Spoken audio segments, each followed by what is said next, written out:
need for a political transition. Yesterday, the United States and Russia were able to hammer out an agreement partnering with the other members of the P5 and the Security Council around Syria eliminating its chemical weapons and ultimately having them destroyed by the international community.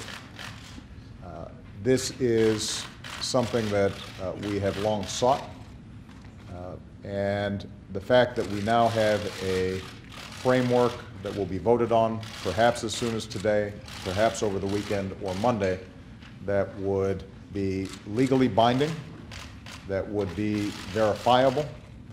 and enforceable, where there would be consequences for Syria's failure to meet what has been set forth in this resolution, I think is a potentially huge victory for the international community.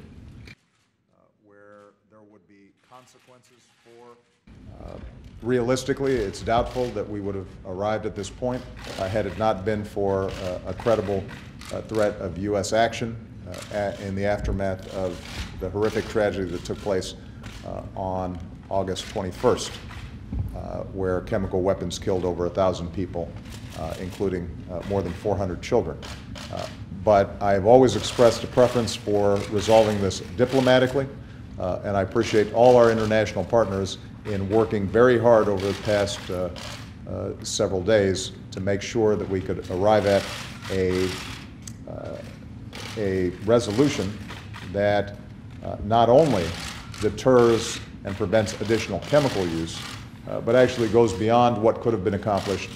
through any military action, and that is the removal of chemical weapons, one of the largest stockpiles in the world, from Syria so that they can actually be destroyed. To make sure that we could arrive at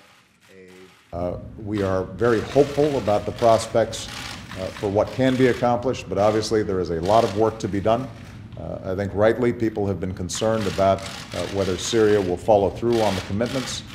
that have been laid forth. And I think there are legitimate concerns as to how technically we are going to be getting those chemical weapons out while there's still fighting going on the ground.